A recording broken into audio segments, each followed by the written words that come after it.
अगर आप अकेले में हैं तो सतर्क रहें। ये कहानी आपके रोंगटे खड़े कर सकती है। अगर आपको डरावनी कहानियां पसंद हैं तो चैनल सुनील श्रीवास्तव डरावनी हिंदी स्टोरी को सब्सक्राइब करें और घंटी जरूर दबाएं ताकि अगली डरावनी कहानी सबसे पहले आप तक पहुंचे। अब कहानी शुरू होती है। भाग 1, रहस्यमयी हवेली। गांव के किनारे खड़ी व पुरानी हवेली सालों से वीरान थी।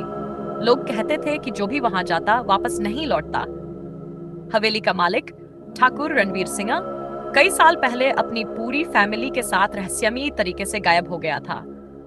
उसके बाद से ही इस हवेली में अजीब घटनाएं होने लगी। सुमन और रोहित, जो भूत प्रेत पर विश्वास नहीं करते थे, एक दिन इस हवेली में जाने का फैसला करते हैं। उनके दोस्तों ने मना किया, लेकिन दोनों ने इसे बस एक अफवाह समझा। जैसे ही उन्होंने हवेली का पुराना दरवाजा खोला, एक ठंडी हवा का झोंका उनके शरीर को कंपा गया। हवेली के अंदर घुप अंधेरा था। लकड़ी की सीढ़ियां चरमरा रही थी और दीवारों पर पुरानी तस्वीरें टंगी थी, जिनकी आंखें ऐसा लग रहा था मानो उन्हें घूर रही हों। यहाँ अजीब सी महक क्यों आ रही है? सुमन ने फुसफुसाकर कहा। कुछ नहीं, बस पुरानी हवेली की गंध होगी, रोहित ने जवाब दिया, लेकिन उसके चेहरे पर घबराहट साफ थी। भाग 2, हवेली के अंदर कोई है।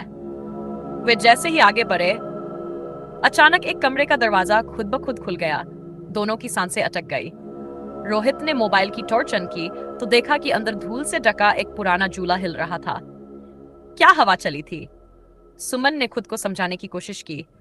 तभी एक अजीब सी फुसफुसाहट गूंज उठी। चले जाओ, वरना पछताओगे। दोनों के चेहरे सफेद पड़ गए। रोहित ने तेजी से पीछे मुड़कर देखा, लेकिन वहां कोई नहीं था। खौफनाक साया। वे जैसे ही हवेली से बाहर निकलने लगे, तभी एक साया सीढ़ियों से नीचे उतरता दिखा। उसकी आंखें जल रही थी और उसकी परछाई दीवारों पर अजीब आकृतियां बना रही थी। सुमन की चीख निकल गई। ये कौन है? साया धीरे धीरे उनके करीब आ रहा था। हवेली की खिड़कियां खुद ब खुद बंद हो गई और हवा सनसनाने लगी। रोहित ने हिम्मत जुटाई और मोबाइल की टॉर्च उस साये पर मारी, लेकिन जैसे ही रोशनी पड़ी, वह गायब हो गया। भाग 4, आखिरी सच। हड़बड़ाते हुए दोनों भागने लगे, लेकिन दरवाजा लॉक हो चुका था। तभी अचानक हवेली की दीवारों पर खून से कुछ लिखा दिखाई दिया। यहाँ कोई जिंदा नहीं बचता। सुमन ने रोहित की ओर देखा और कांपते हुए बोली, हमें यहाँ से निकलना होगा, वरना हम भी। तभी एक ठंडी सांस उनकी गर्दनों के पास महसूस हुई।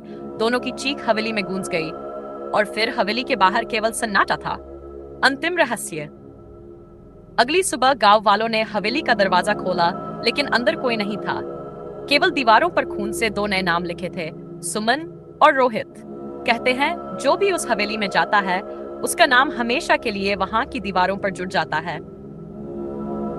अगर आपको ये कहानी डरावनी लगी तो चैनल सुनील श्रीवास्तव डरावनी हिंदी स्टोरी है को अभी सब्सक्राइब करें और कमेंट में बताएं कि क्या आप इस हवेली में जाने की हिम्मत करेंगे। टेक केयर, लेकिन सावधान रहिए, आप अकेले नहीं हैं।